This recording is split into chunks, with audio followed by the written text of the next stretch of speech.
As pessoas foram engolidas por tudo que aconteceu. Foi positivo para eles na audiência. Para a gente que comenta, foi bem ruim. A gente tem duas versões dos perseguidos: quem realmente é e quem se faz. Olá, seguidores! Começa agora mais um Tá na Rede Celebs, o podcast do Jornal O Dia que te deixa por dentro de tudo que está acontecendo no mundo dos famosos. E hoje temos um episódio pra lá de especial com a participação de ninguém menos que Tati Martins e Marcelo Carlos, responsáveis pelo fenômeno Web TV Brasileira, o canal do YouTube que acumula quase 2 milhões de seguidores e 125 milhões de visualizações. Os youtubers, que moram nos Estados Unidos, fazem vídeos desde 2009, mas ganharam muita visibilidade nos últimos 6 anos, quando passaram a comentar os reality shows no Brasil, a exemplo do Big Brother Brasil 21, programa que está em sua reta final e é tema dessa edição no Tá na Rede. Faz murrinho, Taticelo, e bora pra esse papo! Olá, Taticelo, Web TV Brasileira, sejam muito bem-vindos aqui ao nosso bate-papo. Muito obrigada por terem aceitado a nossa entrevista. Como vocês estão? Estamos bem. Opa. Dormimos um pouco essa noite, porque teve uma cachachada lá, né? O pessoal bebeu demais, mas estamos bem, estamos bom. Obrigada a vocês aí pelo convite. Então, já que a gente está falando de BBB, vamos começar já com a primeira pergunta. O BBB 21 foi um jogo que até certo ponto promoveu algumas reviravoltas aí, e até mesmo pelo esforço da produção em não deixar as formações de paredão serem tão previsíveis. Vocês acham que isso foi suficiente para definir que a edição foi marcante positivamente ou não? Cara, o que é ser marcante positivamente? Ter muita audiência? Se foi. Funcionou. Porque assim, você vendo nos olhos da emissora, eu acredito que funcionou. Porque realmente teve audiências, a audiência do começo, né? Com aquele turbilhão de coisas que aconteceu. O meio foi bem legal. Agora a gente já percebe que deu uma caída. Toda a reta final dá uma caída? Dá. Mas o que eu sempre friso, Marina, é que ainda estão lá 9 pessoas. Então, assim, não é uma reta final que deu uma caída com pouca gente, entendeu? Tipo 5, né? Tá quase a metade do casting lá ainda. Então, assim, foi positivo para eles na audiência. Pra gente que comenta, eu acho que foi bem ruim, porque o jogo tomou aí um caminho que ficou morno, né? Assim, todo mundo ficou com medo de tudo, Exato. Né? Pelas interferências da própria emissora, do Thiago, do próprio Boninho, que conversou com eles no confessionário quando, né? Foi quando precisou conversar. Então, eu acho assim, se você me perguntar como comentarista deste programa, para mim tá sendo bem ruim.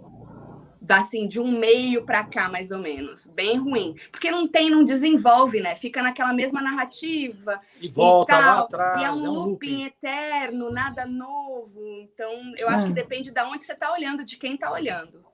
Até por esse início acelerado que vocês falaram, a gente pode até concluir que, assim, o primeiro mês foi muito intenso, né? E aí depois caiu nesse marasmo. Vocês acreditam que a gente reclamava de barriga cheia naquele momento, ou aquele início foi acelerado demais, foi pesado demais para um jogo normal? Então, eu acho que foi um pouco atípico, né? Tudo que aconteceu com a quantidade de gente, com aquele peso. Sim. Quando eu digo peso, é peso mesmo de vibe, né?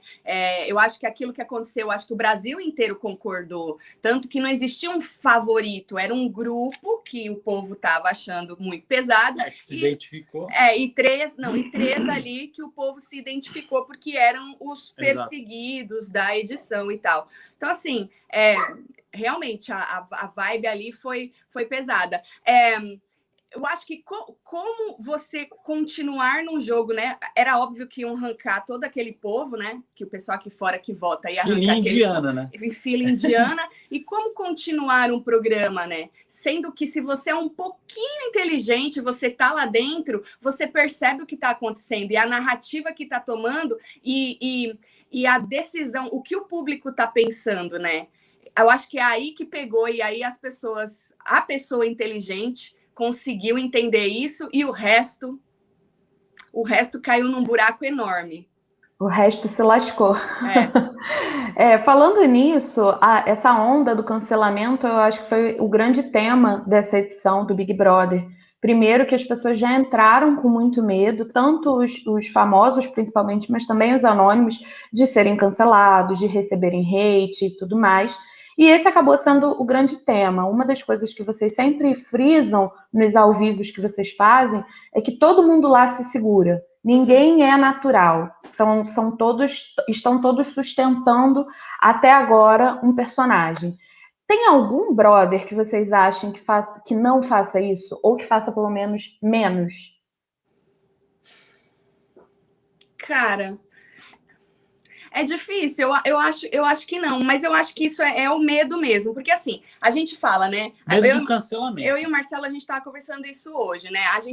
A gente pede muito, né, que as pessoas pelo menos tenham a sua personalidade ali, né? E a gente vê que algumas entraram com uma personalidade A e agora estão mornas, né? As pessoas foram engolidas por tudo que aconteceu. O que aconteceu no começo com aquelas pessoas que foram além do entretenimento, no meu ver, né? Assim, aquilo ali para mim era bem pesado, assistir aquilo todo dia. Aquelas pessoas agiram, eu acho, como elas agiriam na vida delas real, né? Porque todo mundo ali bate no peito para falar, eu sou assim aqui fora, eu sou assim lá fora e tal. Apesar que quando o Thiago entrou e falou que ninguém é igual na vida real, eles usaram isso, vocês perceberam? Eles começaram a usar isso para falar, não dá para ser a mesma coisa. Mas então, eu acho que o medo do cancelamento fez isso, a gente busca a gente de verdade, só que ao mesmo tempo a gente tira a gente de verdade. Então, como ser de verdade o restante do programa? Eu sei que a gente às vezes pede demais, mas eu acho que a pessoa ela precisa tentar entender o que está acontecendo e tentar ser aquilo que ela realmente é. A gente pode dar o exemplo do Gil. O Gil, qual era o problema dele bater palma e gritar e falar alto? Eu não vejo problema nenhum nisso, sabe? Porque, assim, a treta que ele teve foi só com a Poca, né? Que ele chama ela de basculho. Mas depois, quando ele diz que ele surta, né? Que ele surtou de novo, ele não xingou ninguém. Ele simplesmente gritou, deu um entretenimento ali pra gente. O Gil não faz mais o tchá-que-tchá. Então, assim, o Gil é um dos que tinha uma personalidade muito diferente, ele podia despontar muito e despontou no começo e foi engolido por aquilo tudo, né? Então, eu não vejo ninguém sendo de verdade, mesmo porque eles falam, a Poca fala, eu não consigo ser eu mesma neste programa, tanto que bebeu pra caramba, né? Depois ela tentou um pouquinho. Eu não consigo ser eu mesma. O João, cara, eu vejo ele se segurando demais. A Camila, que eu achava que ela tinha um puta potencial. Então, assim, não sei. É aquela coisa, né? Tem a trama lá do começo, quem faz e quem... das duas torcidas, né? E aí, quem é isentão acaba indo. Exato, a gente tá falando entendeu? isso também. Se você for ver, nós tiramos todo mundo que estava ali espontaneamente, mesmo que errados, né? Porque é um natural. E aí ficou, como sempre, as plantas, né? O povo que não quer o deixa disso, tá lá, o bota pano quente, esse povo continua lá. E aí a gente entra naquela mesma looping de todo o programa, né? Mas com 9, Marcos, Marina, com 9, gente. Com Gil na casa, é muito. Para mim é demais. É um BBB eco-friendly, né? Só ficaram as plantas da edição. Mas aí, pegando o gancho nessa questão do cancelamento, vocês acham que essa questão... O Boninho hoje já soltou aí que essa é a última edição do programa, mas a gente não sabe até onde isso é verdade, isso é mentira. Mas se tiver uma próxima edição, vocês acreditam que vão entrar famosos de novo? Cara, primeiro assim, eu já não acredito mais no Boninho, porque todo ano ele fala que é a última edição, né? Então o bichinho tá aí para causar. Ele já falou tanta coisa nessa edição e voltou atrás também, então não dá para acreditar no cara. E outra, o BBB gera uma grana enorme. Você acha que a Globo vai deixar de ter o dinheiro do BBB? As cotas milionárias esse ano. Então. Principalmente esse ano. Agora, sobre o assunto de entrar famosos, cara, eles conseguiram dar uma levantada no Big Brother, que já estava com o formato queimado, flopado, né? Por causa do ano passado, colocaram lá os influenciadores. Esse ano eles tentaram dar um step up ali, né? E colocaram gente muito mais famosa. Só que aconteceu tudo o que aconteceu e essas pessoas saíram queimadas, né? Eles estão tentando passar um pano aí para Carol Conká, fazer o tal do documentário dela, para ver se os outros o ano que vem, se tiver o ano que vem, se ele não tiver mentindo, né? Para ver se anima. Porque, mano, o que o famoso vai querer fazer aí, se eles estão saindo pior do que entraram? Né? Então, assim, sei lá, eu acho que seria, se tiver o ano que vem, uma boa pedida aí para tentar voltar no raiz, porque a gente... eu gosto do raiz, gente. Eu acho que... A galera se joga mais, não fica com medinho, né? Ainda existe o medo do cancelamento, porque eu acho que isso é uma realidade, né? Mas eu acho que pelo menos equipara ali, sabe? Não tô falando de número de seguidores, não. Tô falando de gente com medinho. Mas a galera que entrou lá esse ano aí é meio assim por número de seguidores, que eles estão lá na contagem, né? Tipo, com quanto será que eu tô aqui fora? Não, mas isso é sempre. Chegou uma época que as pessoas não entram mais por 1 milhão. A gente mas pelo número de seguidores mesmo, que eles vão poder rentabilizar depois, né? Exato. Marcos, a gente estava no ao vivo e uma pessoa falou, né? Que a gente fala, mano, por que as pessoas são assim? Por que elas não se jogam? Pra que se jogar? Foi o que o RTVZero falou, pra que se jogar? Se ela pode fazer, dependendo aí no número de seguidores que conseguir, né, sem se queimar, né, ou às vezes até se queimando consegue se limpar, se consegue fazer muito mais fazendo publicidade. Então, para que se jogar? É aí que entra o jogo do isentão. Sabe? Então, assim... Tá valendo mais a pena ser ex-BBB do que ser vencedor do programa. Do que ser vencedor. Mesmo porque os vencedores sempre estão apagados, né? A gente quase não vê assim. Faz uma pesquisa aí de alguns anos para trás aí, vê onde é que estão aí os vencedores do BBB. Pois é. São muito poucos, né, que se deram de vencedor mesmo, que ficou aí na mídia ou tal. Como vocês destacaram, a gente acabou eliminando as estrelas, talvez, pro bem e pro mal, né, enfim, do jogo, deixando só os satélites lá. Agora, eu queria voltar a uma questão que vocês falaram antes, da interferência do apresentador. Sim. A gente exige muito, às vezes até a interferência dele, só que às vezes talvez passe do ponto. Vocês citaram o Gil, né, com uma interferência que a gente nota até agora. Ele mesmo fala que está se contendo ainda, muito provavelmente por aquele discurso de semanas atrás do Thiago, para não repetir os mesmos erros. Uma outra interferência interessante e importante, talvez, foi aquela que, logo no início, que ele fez no confessionário com o Projota, né, que talvez a família até acusou o apresentador de ter desviado o foco lá do participante. Como é que vocês veem essas interferências do apresentador? Elas são necessárias ou elas passaram realmente do ponto? Então, eu acho assim que nesse programa em específico, lá no começo, né, voltando a falar de toda aquela polêmica, se fez necessária alguma coisa porque as marcas estavam cobrando, né? Porque assim, vamos falar a verdade real, eles estão nem aí que o público está cobrando alguma posição.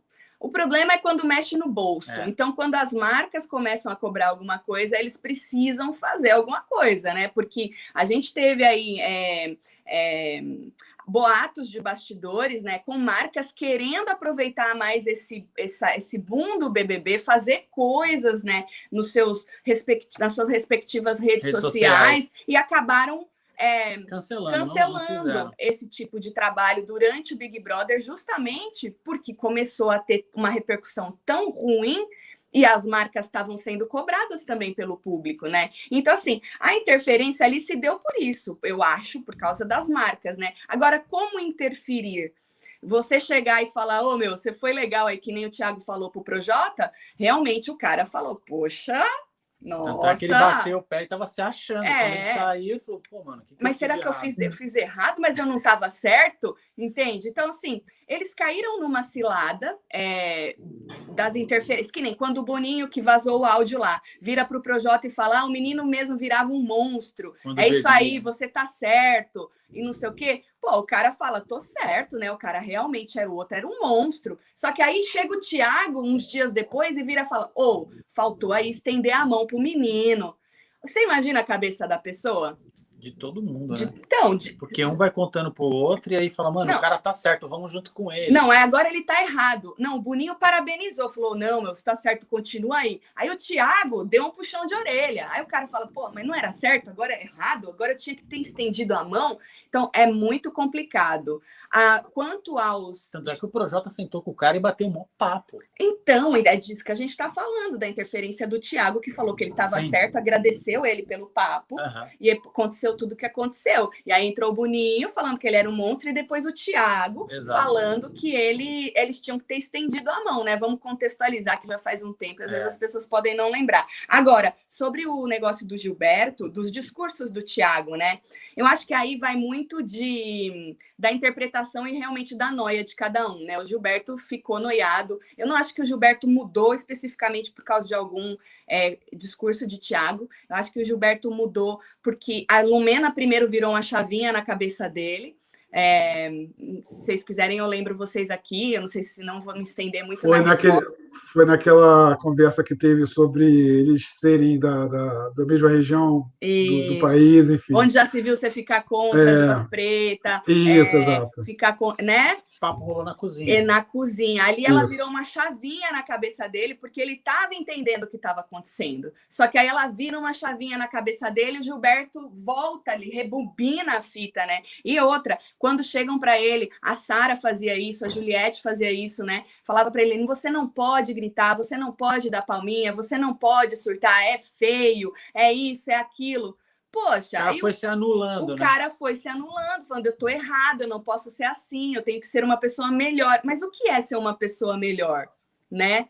Então, assim, eu acho que ele se anulou por causa disso, o Gilberto especificamente. E a saída da Sara também claramente abalou muito ele, não só porque eles tinham um vínculo emocional ali que era perceptível, como por estratégia de jogo, né? Porque se o seu maior aliado no game sai, você acha que você vai ser o próximo. É uma conta, entre aspas, óbvia. Mas não é assim que o público está entendendo. Tanto que nesse paredão que ele está, a gente não vai sentir nem o cheiro de Gilberto se as enquetes aí estiverem corretas. Verdade. E aí a gente pegando, até por esse caso do que aconteceu com o Lucas e com a Juliette no começo do programa, é muito comum que no Big Brother exista essa narrativa da perseguição, o perseguidor e o perseguido, o vilão e o herói. Não é a primeira edição em que isso acontece. A gente já teve até campeões do reality que ganharam por isso. Um desses exemplos foi o Diego Alemão, que hoje realmente não tem muito destaque, mas foi uma das pessoas que foi perseguida. Ano passado, o Babu foi perseguido, por muito pouco não foi campeão, chegou até ali a reta final, praticamente. O que eu queria saber é se vocês acham que tem como mudar essa narrativa de herói, de vilão, de perseguidor, de perseguido, a vítima que é acolhida pelo país, ou isso é uma coisa cultural, é uma coisa nossa, vai ser sempre assim? Eu acho que é uma coisa do ser humano, né? Eu acho que se a gente assiste novela, sempre tem esse contraponto, né? Sempre tem o herói, o mocinho. Isso é uma coisa que as pessoas se identificam. Mas, então, acho que isso é natural do ser humano. Mas aí é aquilo, né, Marina? Eu falei, quando a gente fez o esquenta para o Big Brother, eu falei assim, gente, se tiver... Porque lembra que teve aquelas pessoas que entraram na casa, que iam ter aí o voto e tal? Eu falei assim, mano, se eles não souberem fazer, eles perseguirem alguém, né? E essa pessoa virar alvo, isso vai dar ruim, porque a gente sabe que o povo aqui fora compra realmente um negócio do perseguido. Mas aconteceu a perseguição, mas de outra maneira. Eu acho que nesse tipo de programa a gente tem duas versões dos perseguidos. Quem realmente né? E quem se faz. Existem programas por aí que a pessoa ficou famosa, foi até lá e tal, mas se fazia de perseguido, né? A gente percebia, uma parte percebia que não era perseguição, que a pessoa estava ali num personagem de perseguido. Mas nessa edição realmente aconteceu essa perseguição maior do Lucas, que não aguentou, né? Vazou. Na verdade, o Lucas não aguentou o povo criticando ele, né? Porque o Lucas, gente, a gente precisa lembrar que o Lucas, ele falou atrocidades para Kerline, certo? Assim, o Lucas, ele não era uma pessoa que não cometia erros. E eu acho que um erro não justifica o outro, né? Só que aí aconteceu o que aconteceu, as pessoas pesaram a mão com o menino, mas muita gente esquece, porque Kerline também saiu na primeira semana, ninguém fala dela, muita gente não viu o que aconteceu. Isso é um papo no jardim. Porque, obviamente, não passou o que ele falou para ela, não é? Então, assim, aí o menino vazou, certo? E aí ficou Juliette. O problema com Juliette é que, realmente, A Juliette, o que aconteceu o povo antes achava aqui fora a Juliette chata, tanto que a Juliette chegou a ser cancelada enquanto ela estava na casinha, não é? Só que quando o povo lá dentro começa muito a falar mal de Juliette, tudo é a Juliette, né? E que Juliette estava apática, lembra que ela não conseguia se expressar, porque cada coisa que ela falava era uma paulada em cima. Eu acho que ela tem a culpa dela de ter acontecido isso, só que as pessoas pesaram a mão com ela e perseguiram ela no falar, né? Ela não foi muito pro paredão, se vocês repararem. Juliette não foi muito pro paredão. E nem estava ameaçada de... Então assim, mas o problema foi ficar falando mal da Juliette.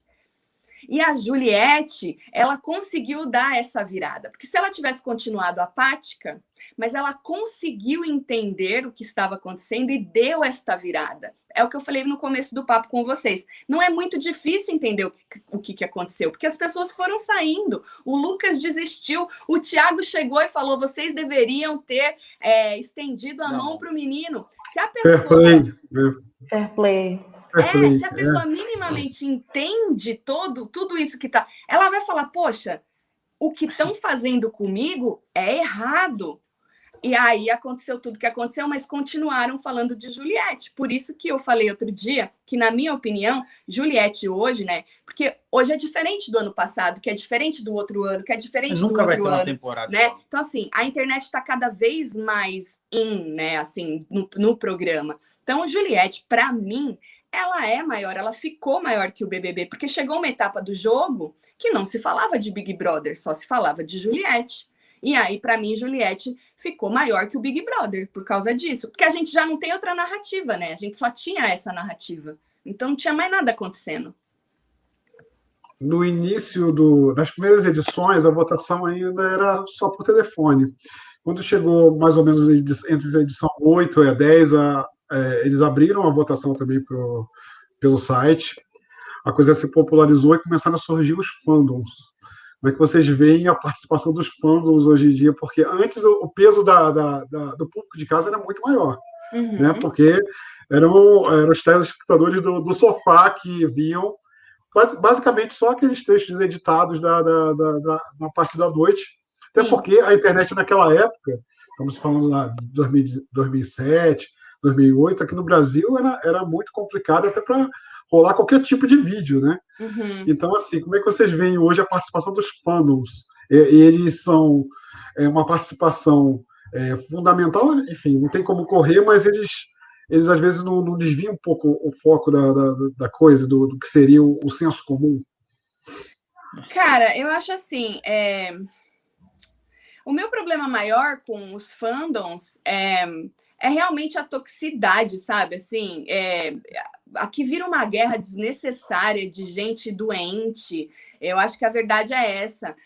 As pessoas, elas ficam doentes por causa de A ou B dentro de... E não é só o Big Brother, não. É qualquer programa desse tipo, né? É que a Globo, obviamente, tem um peso maior aí. Então, assim, o meu problema com os fandoms não é nem o tanto que eles votam, porque a Globo também...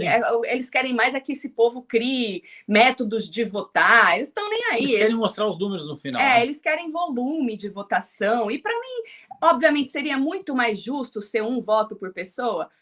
Mas eles não querem, porque precisa mostrar número. Mas o problema maior dos fandoms aí é a parte podre, né? A parte tóxica que todo fandom tem. Não é o do A, do B, que é mais tóxico, menos tóxico. É realmente todo mundo, todas as torcidas têm esse lado. E as pessoas se escondem, são covardes, vão atacar. Se vocês viram, né, agora estão atacando a filhinha da Poca, porque a Poca brigou com a Juliette. Gente, pelo amor de Deus, sabe? Então, assim, cara, de verdade, eu gostaria de ver algo diferente disso. Mas eu acho que é meio impossível, justamente porque a televisão se alimenta desses números, dessas pessoas. Será né? que podemos ter uma monopolização dos ADMs para o ano que vem? Outra coisa são os ADMs esse ano. Tudo que aconteceu e vocês ficaram sabendo, obviamente, deles terem pedido para tirar as coisas todas. Se vocês quiserem, a gente entra nesse tema aí. Mas os fandoms, cara, obviamente são fundamentais para as pessoas, mas a parte tóxica acaba com o jogo aqui fora. Inclusive, desculpa, Marina, só emendar Não, essa questão. O que vocês acreditam que tenha sido o motivador para eles tirarem nesse momento? Porque há todo tipo de especulação, porque foi um pouco tardio, né? Talvez tenha sido alguma questão relacionada ao programa que eles lançaram à tarde, que não está performando bem, enfim, eles queriam ter toda a detenção desse conteúdo. O que vocês acham que tem acontecido aí? Por que Juliette tem 22 milhões de seguidores? Cara, eu acho assim, foi tardio porque eles só entenderam agora o que aconteceu. Eles não tinham entendido. Gente, qualquer emissora é um pouco lerda. Não sei se vocês já perceberam. É muita gente, quanto à internet, eles são lerdos. Eles demoram, eles acham que eles são os reis do mundo.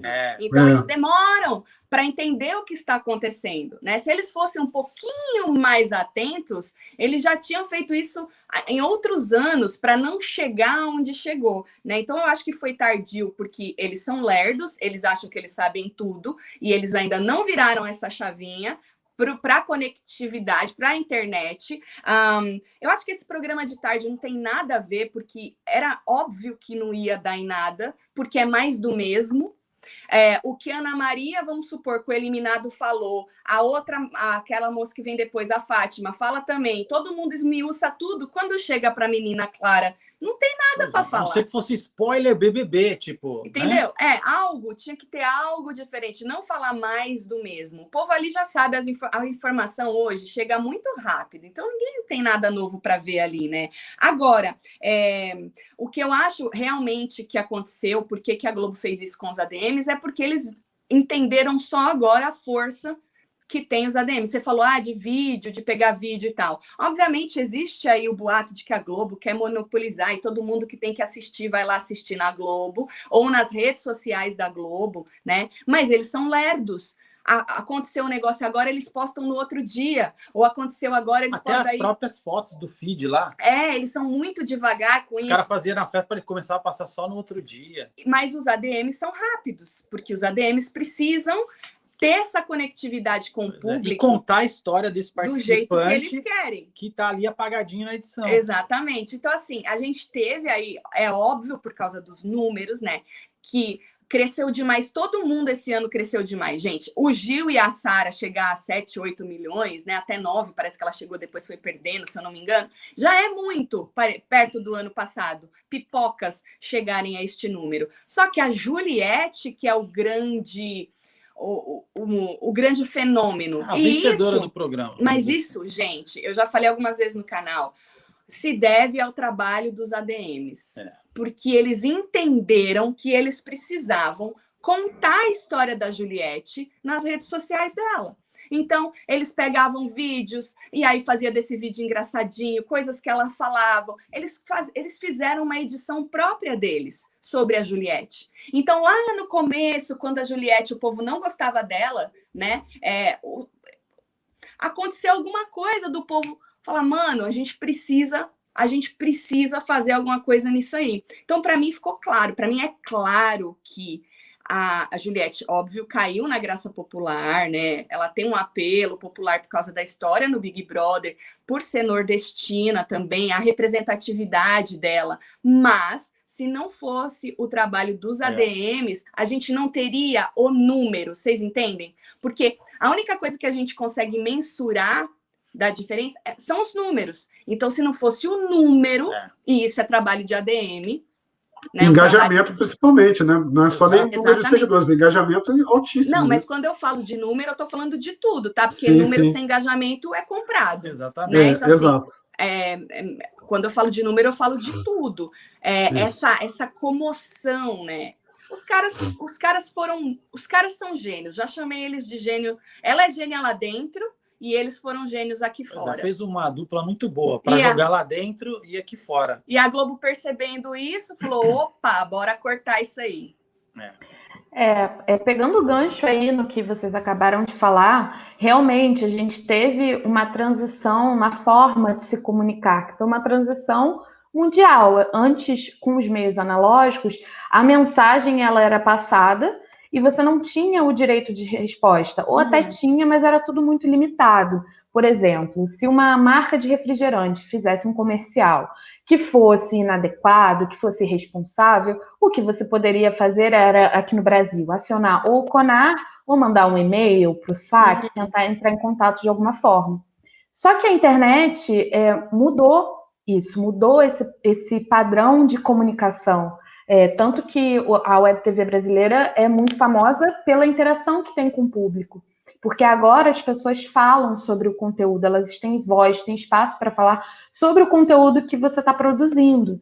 E, nesse sentido, vocês acham que a Globo e as outras emissoras, elas ainda têm muito a caminhar, ou elas estão começando aí a despertar e entender que, assim, não existe mais esse monopólio de comunicação, apesar dele ser ainda muito forte?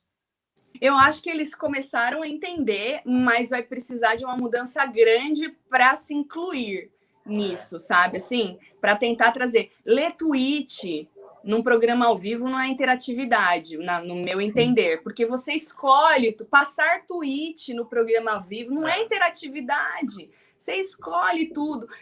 Sei lá, eu acho que interatividade é muito maior do que isso, sabe? Do que você ficar lendo tweet. Agora, como eles vão fazer isso, aí já é um grande problema deles. Eles têm lá milhões e milhões de cabeças super criativas para tentar se incluir nisso aí, mano. E eles já deveriam estar...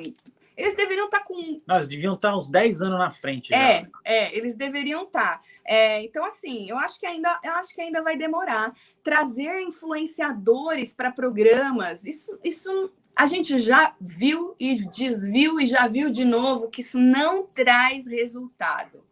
Porque se trouxesse esses programas que trazem essas pessoas da internet para a televisão, estariam bombando, e não é por aí. É difícil migrar. Quem está na internet, está na internet. E outra coisa, aquele lance de você querer ter a sua própria plataforma, né? Você não ter os braços aí de outras redes, né? Exato, A Globo é muito ela, né? Eles não querem dar o braço a torcer para usar nada dos outros, porque eles querem ser muito eles e tal. Deixa eles lá, né? Enquanto eles estiver patinando, a internet vai... Eles morrem também de... Menino, vocês sabem um boato que tá rolando, né? Porque como essas pessoas que a gente disse que hoje ninguém quer saber do prêmio, só quer saber de fazer publicidade quando sair, né? Então, dizem que pro ano que vem, se tiver o BBB, que Boninho disse que não vai ter, a gente finge que acredita nele. Se tiver, eles estão querendo monopolizar os participantes já com as marcas. Já fazer um pacote para já fazer...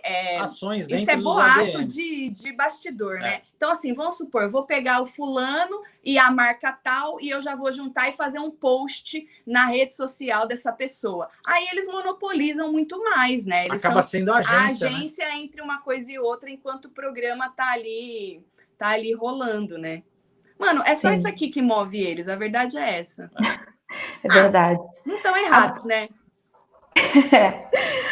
Tatselo, eu queria aproveitar e fazer uma outra pergunta para vocês, mas em relação à Web TV brasileira mesmo. Porque a gente sabe que dos conteúdos que vocês abordam, política é um conteúdo que vocês evitam demais. Vocês já explicaram que vocês gostam de falar sobre entretenimento, trazer alegria, trazer diversão para as pessoas. Mas existem casos, como está sendo no próprio Big Brother, que não tem como passar batido. Um desses exemplos é a filha da Poca, que está sofrendo ameaças. Se trata de uma criança, ela está sofrendo um monte de xingamentos de cunho racial, que é crime inafiançável no Brasil. Exato. A própria questão com o João, o que aconteceu com o Lucas, e essas questões são questões sociais que são políticas. Como é que vocês fazem para fazer essa peneira, para não se meter na seara que vocês não gostam, não querem trabalhar, mas certas coisas precisam ser noticiadas e vocês precisam também se posicionar? Como é que vocês fazem aí esse crivo?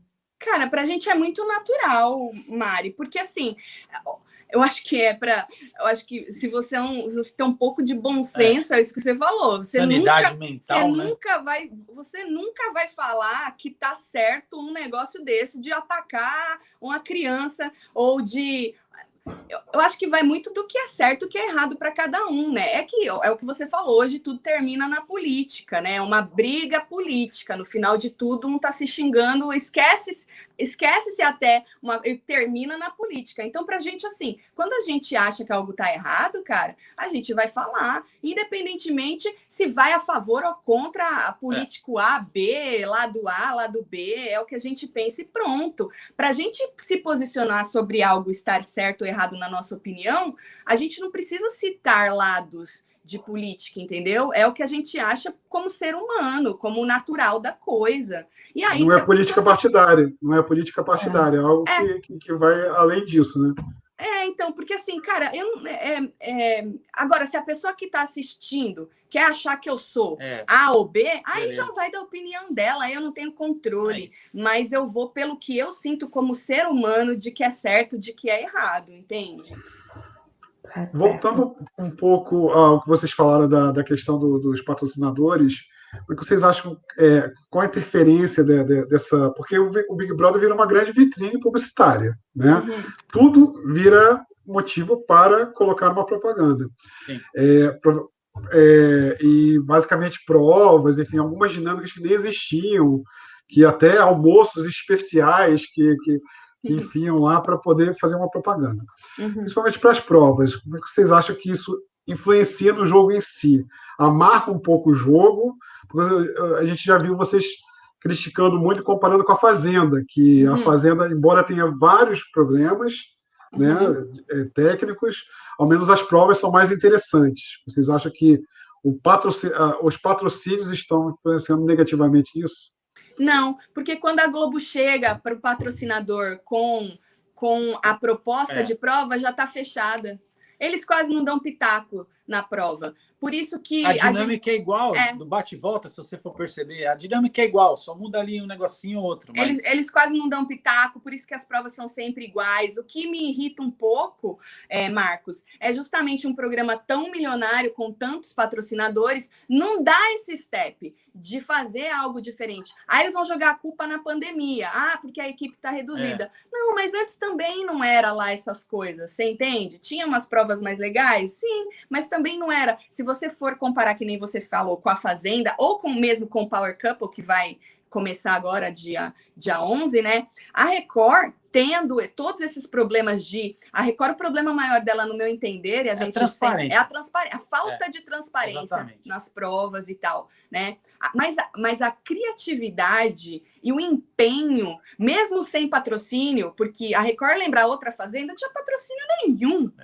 Mesmo sem patrocínio, fazer o que eles faziam nas provas é de tirar o chapéu. Pois é. E outra, nas ações que eles fazem lá com a galera, né, de marca e tal, sempre tem alguma coisa para sabe? Espetar o outro. Exatamente. O Marcelo tá falando de almoço. Sabe essas açõezinhas que eles fazem? Faz o piquenique lá, lindo, maravilhoso. Mas, não tem...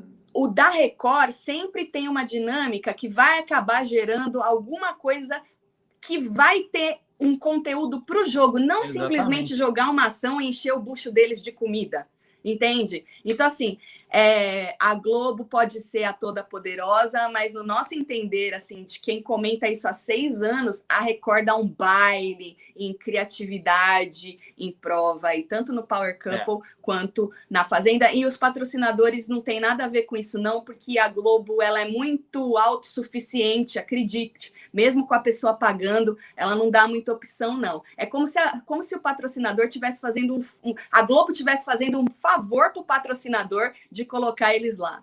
Basicamente é isso.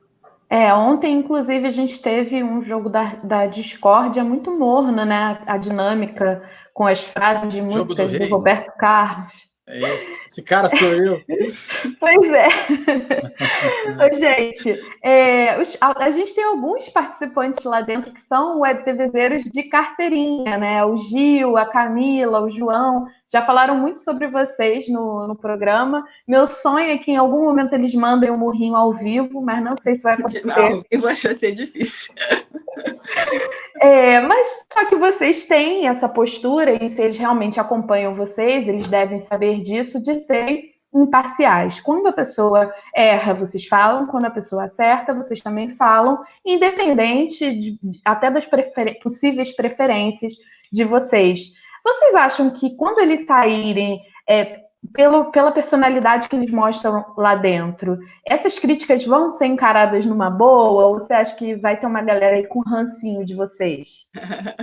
Eu acho assim, eles já falaram lá dentro, principalmente o Gil e a Camila, né? Eles já citaram isso tudo. Eles devem estar detonando a gente. O Gil já falou, mas se eles estão falando é porque eles têm razão. Porque eles sabem dessa postura que a gente adotou com os anos, tá? Assim, de tentar ver o jogo de cima, exato, amplamente, sem cabresto, que é o que a gente fala, né? Sem treta, né? Sem treta. Pensar no entretenimento único exclusivamente, mas nos posicionando quando a gente acha que algo tá certo ou errado, independentemente de quem é o favorito da massa, de quem... Porque as pessoas ali, para mim, pro povo aqui fora não, mas para mim são todas iguais, todos erram, uns exato, mais, outros menos. Então a gente aponta, a gente bate palma quando a gente tem que bater e aponta o erro, independentemente de quem seja. Seria muito mais fácil, Mari, a gente passar pano e ir com a massa. Ou ia ser agarra um participante ali que você vê que tá bombando e fala, mano, vamos malhar aqui porque vai funcionar. Seria entendeu? Muito mais fácil, mas não é da nossa personalidade e no decorrer dos anos a gente prefere fazer assim, que a gente se sente melhor, sabe? Fazendo isso. Mas eu acho que quando eles saírem, porque eles já falaram isso lá dentro, a Camila falou outro dia mesmo com o Arthur, que ela não vai assistir nada, que ela vai assistir a gente. Aí eu até brinquei e falei, queria ser uma mosquinha, porque... eu queria ver a reação da moça, né? Sobre o que a gente falou dela, sobre o que o Gil também, sobre o que a gente falou deles. Então, se eles realmente entendem o nosso trabalho, eles não vão ficar com ranço, não. Eles podem discordar de muita coisa, obviamente, que a gente achou deles, mas acho que ranço não, porque eles deixam claro lá entender o que a gente faz, né? Então, acho que não. Hoje vocês são tidos como uma referência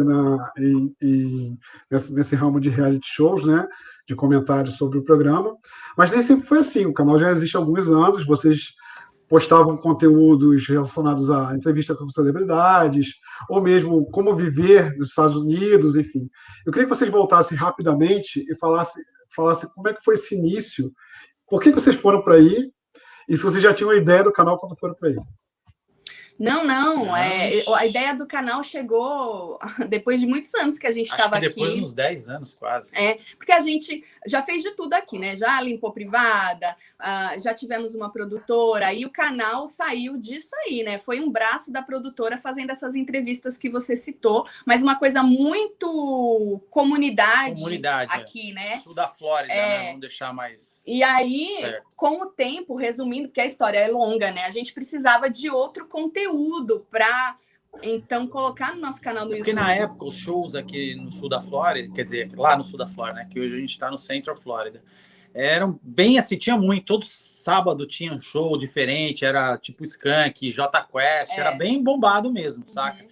E aí isso foi acabando, né, com o tempo, depois nos 3 anos, né, acho que começou a baixar isso daí. Aí a gente tinha que desenrolar um outro jeito para poder... Um outro conteúdo, né? Foi quando a gente realmente se abriu para o YouTube, e aí a gente começou com vídeos curtos, gravados, sobre entretenimento. E não deu certo, ninguém assistia, era uma trabalheira danada. A gente gravava numa garagem, cara.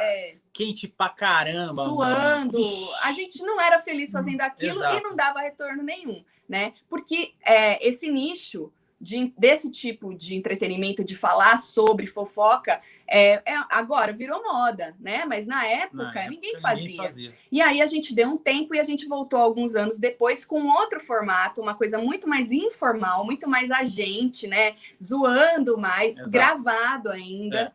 E aí, quando veio a ferramenta do ao vivo no YouTube, a gente resolveu, falou, mano, era isso que a gente precisava. Ninguém usava, né, essa ferramenta. A gente era maluco de usar e fazer vídeos de 30, 40 minutos. Uma hora, falava, mano, esses caras vão... Porque os vídeos no YouTube eram o quê? 10 minutos, Máximo naquela época, nem isso era.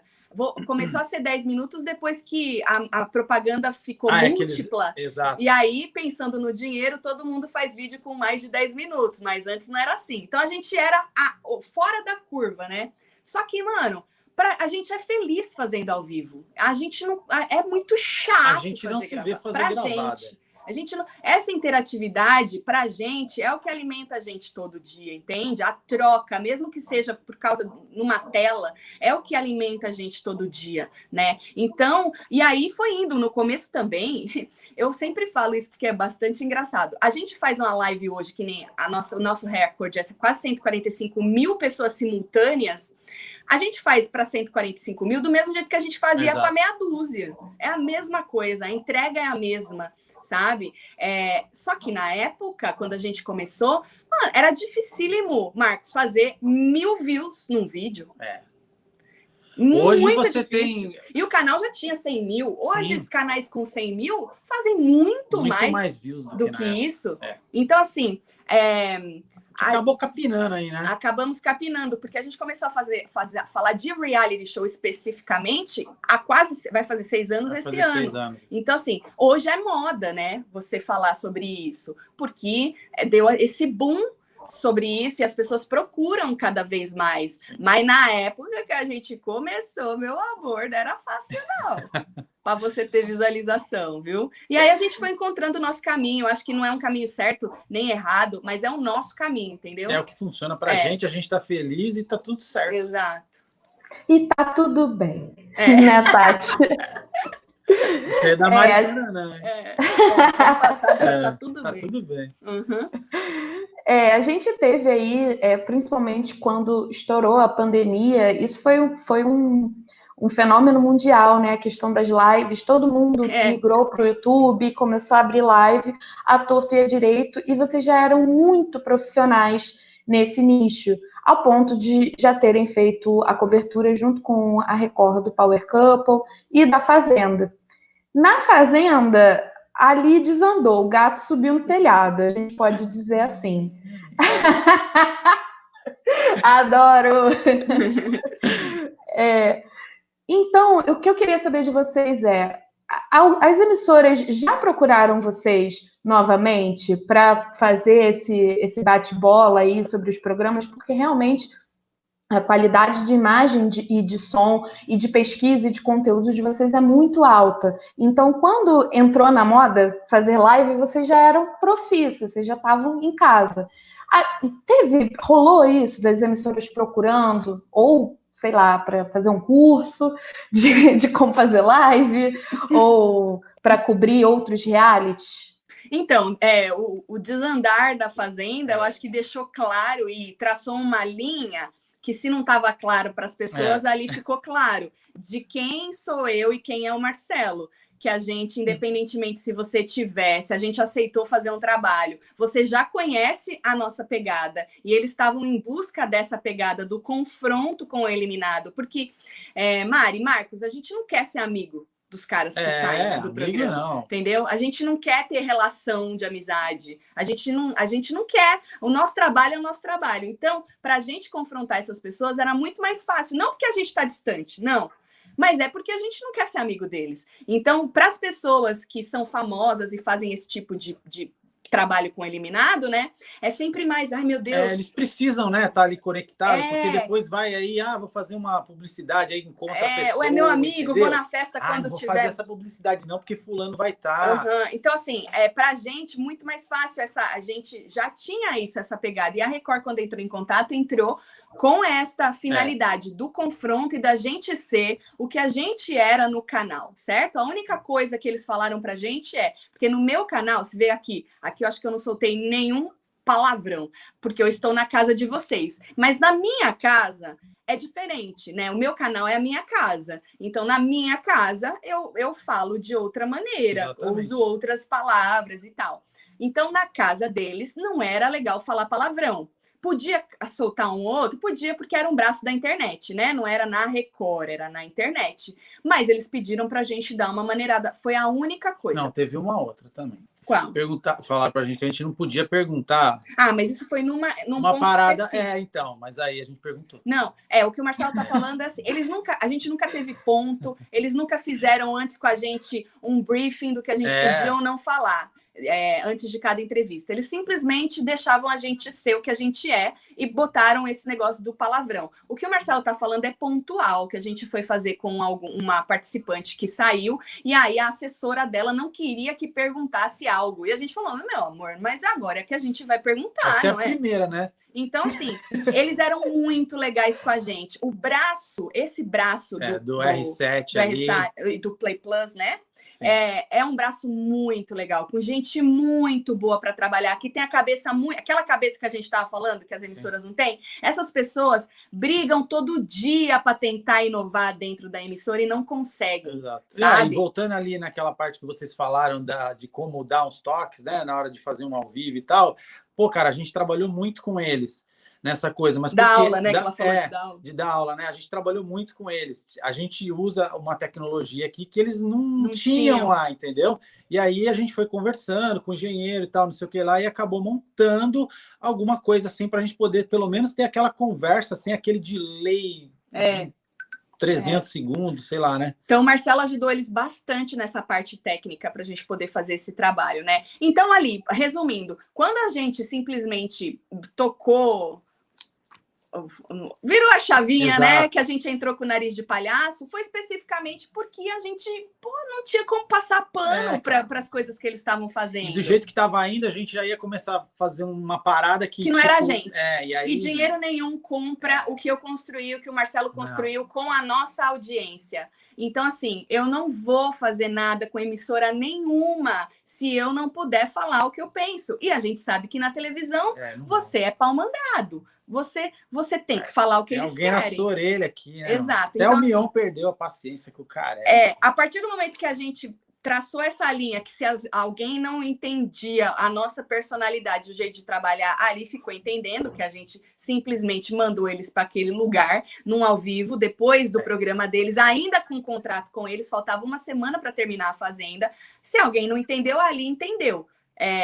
O jeito que a gente trabalha. Então, obviamente, depois veio até um convite para a gente fazer não sei o que na Record. Aí o Marcelo virou para a menina e falou assim, você esqueceu de tudo que aconteceu? Que não vai dar muito Aí certo. Aí a menina falou assim, né? O Marcelo falou, gente, acorda. Era como participante de algum reality show? Não, né? Não, era para mandar algum vídeo para não sei o quê, para participar de não sei o quê. De alguma coisa. Tipo assim, Marcos, não fazia sentido, sabe? Depois de tudo que tinha acontecido, a pessoa chegar e então, vamos mandar um vídeo para vocês participarem de não sei onde. Eu falei, oi? Mas assim, fora isso, não. A gente tem convite para participar, que nem a gente está aqui com vocês, né? Falar, mas emissora, não. Acho que eles têm um pouquinho de receio. Que a gente desce o cacete deles, daí não tem como é que chama a gente. Gente, e pegando aí sobre a questão da amizade, queria entrar num assunto agora mais sério. Eu gostaria de saber quais as medidas legais que vocês pretendem tomar contra o Felipe Neto por ele ter usurpado o Murrinho e rebatizado de Soquinho. Não é? Porque, assim, esse é o cumprimento do web TVzeiro. É como o web TVzeiro consegue identificar outro web TVzeiro. Então, eu queria saber aí o que vocês pretendem fazer em relação a isso. Olha, parece que ele já se manifestou e já deu o seu parecer que o Murrinho não é dele. Eu ainda não assisti, mas me mandaram um link. Não sei se é verdade. Para ver se é verdade mesmo. Boatos, isso, né? Boatos. Mas eu acho assim que umas medidas que eu vou fazer, ele não vai ter passe livre aqui a próxima vez que ele vier. Não vai ter pão de queijo, viu, Felipe? E nem bolo de banana. Exato. Eu acho que essas são as medidas. Vou cortar quando isso falarem no nome dele, a gente chama ele de palhaço. A gente tá chamando ele de palhaço. Para você ver, Mari, como que não adianta. A pessoa pode ter 50 milhões de inscritos, não sei quantas milhões de visualizações, e aí ela ainda não tem criatividade. Exatamente. Ela precisa roubar o murrinho do coleguinha mais pobre. É incrível. Na cara de pau. Na cara de pau, menino. Eu queria também saber o seguinte, bom, o canal de vocês, como a gente já destrinchou aqui, é muito baseado em vocês dois, embora os filhos de vocês também entrem como personagens ali em um vídeo ou outro, vocês citam muito eles, só que eles ficam mais nos bastidores. Queria saber de vocês se vocês têm o objetivo de expandir o canal para que eles também participem como protagonistas de conteúdos próprios, ou outras pessoas vão vir para agregar o canal de vocês. Qual o objetivo de expansão do canal de vocês no longo prazo? Aí?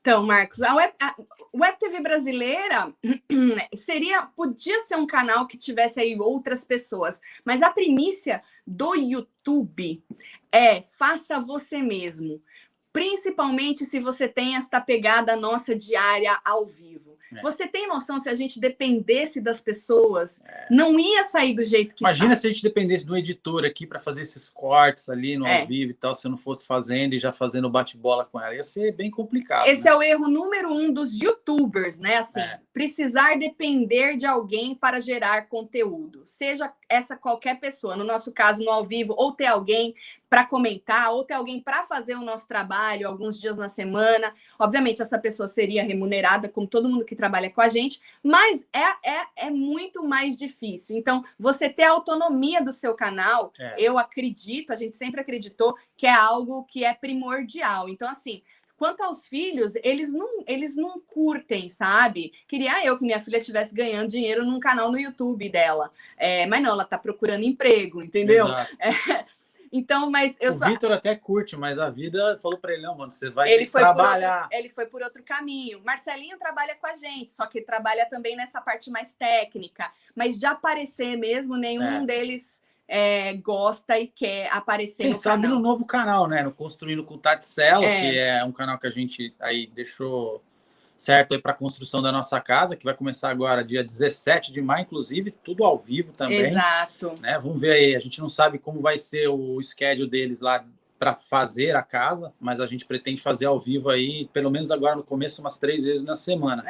Então, assim, é um outro nicho, um outro canal, porque a gente tá pensando em ter muito conteúdo, então jogar isso na Web TV brasileira como vlog dispersaria muito, sabe? Os conteúdos entraria uma coisa em cima da outra, as pessoas não iam entender o que é isso, tô aqui para ver Big Brother, tô a falar dos famosos ou tô aqui para ver a construção? Então, numa conversa com o YouTube, eles recomendaram a gente, para a pegada que a gente quer fazer, de ter um canal nichado para isso, né? Então, isso é uma novidade que vem esse ano, para incluir mesmo essas pessoas dentro dessa realidade que vai ser essa construção da nossa casa, porque também, se a gente não tivesse todo esse trabalho na Web TV brasileira, nunca que a gente ia conseguir construir essa casa. Então, eu acho que, mais do que justo, as pessoas que realmente gostam da gente, estão no canal por causa da gente, ter, né, isso de ter essa alegria junto. E tristeza também, porque, olha, gente, é um perrengue que eu vou te falar, viu? Não é fácil, não.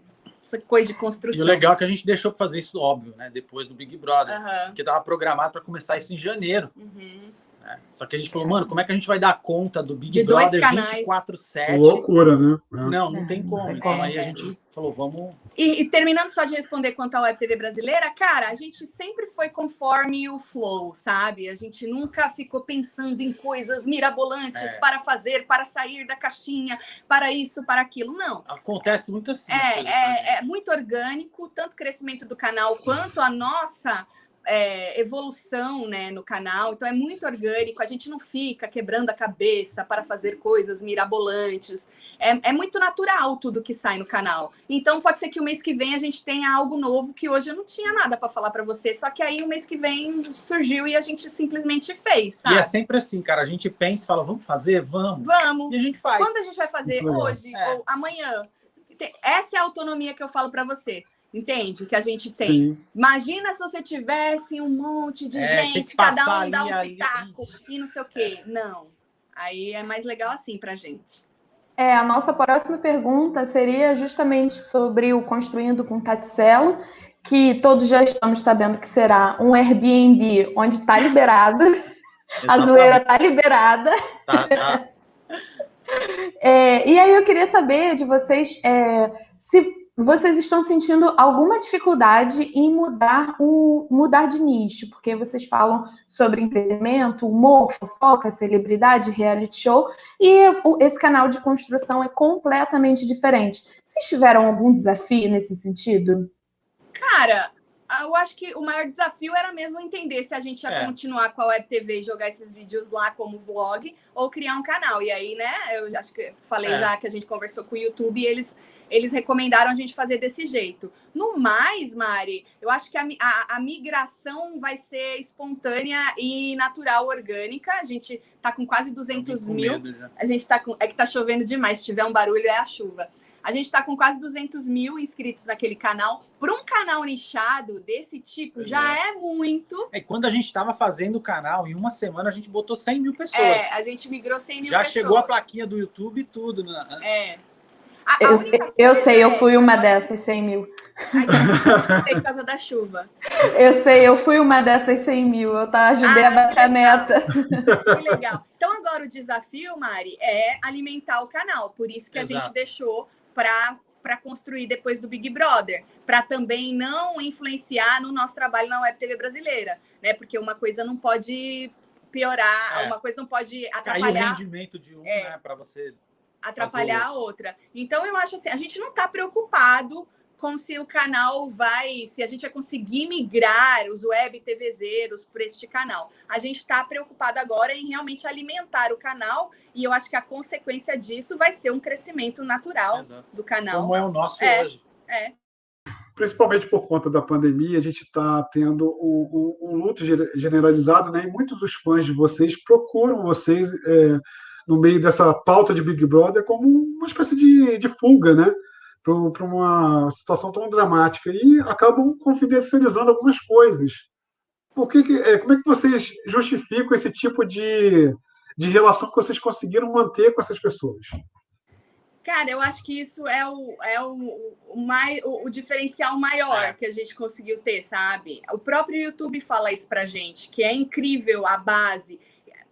A gente já deu outras entrevistas, né, que as pessoas falam, é incrível como a gente vê que uma boa parte volta por causa de vocês, não volta para saber de informação, porque informação é o que eu falei, tá aí na internet, a informação tá ali, né, às vezes chega pela gente mais tarde do que a pessoa poderia ter olhando na internet, mas eu acho que são dois pilares, né, a interatividade, que traz essas pessoas para a gente simplesmente ser a gente e trazer um pouco da nossa vida também, que às vezes eu e Marcelo a gente começa a falar da gente, do que aconteceu no dia, sei lá. Uma história lá de trás, uma história, né? Um caos dele, né? Então essas pessoas acabam se identificando, né? Por ser casal também, as pessoas se identificam e tal. É muito legal saber que adultos, né? Esse que é o negócio, você fidelizar adulto, fidelizar... Antes, isso no YouTube era difícil, né? Você ter... As pessoas eu acho que o pessoal da nossa idade, eu não sei a idade de vocês, né? Mas muitos estão descobrindo o YouTube agora, né? Os vovô, tudo. Nossa, né, e as famílias, com o senhorzinho, com a senhorinha fazendo murrinho, as famílias colocam na televisão. Cara, isso é um negócio que não tem preço. Isso não é construído do dia para a noite. Isso não é copiado. Isso é muito trabalho. Isso é muito orgânico. Não dá para você forçar esse tipo de coisa, sabe? E a gente fica muito, muito feliz com esse feedback dessas pessoas que estão ali além do programa. E eu acho que uma outra coisa que pega também, querendo ou não, concordando ou não com as nossas opiniões, é que é um canal opinativo. Então, assim, é um canal que a gente se compromete, a gente vai falar que acha que tá bom, que não tá bom, que tá certo, que tá errado. Então, às vezes, a pessoa já até meio que sabe, ou que a gente não vai concordar com ela, mas ela quer escutar o que a gente vai falar. Por quê? Não sei, por que também, né? Porque às vezes fica braba com um comentário ou com uma opinião, mas eu acho que... lembra o negócio do isentão, que a gente falou do programa? Sim. Seria mais fácil ser isentão, porque aí você não tem, né, as pessoas te enchendo de um lado nem do outro, mas não faz parte da nossa personalidade. E um outro lado bom disso é que quem gosta de opinião, concordando ou não, ela sente um negócio ali diferente, uma verdade, sabe? Eu acho. Eu digo isso pelos feedbacks que a gente recebe dos próprios web TVzeiros, sabe? Obrigada, gente. Muito obrigada pela participação de vocês. Sucesso aí no canal, no novo canal. Beijo. Valeu, gente. Tchau, tchau. Beijo, gente.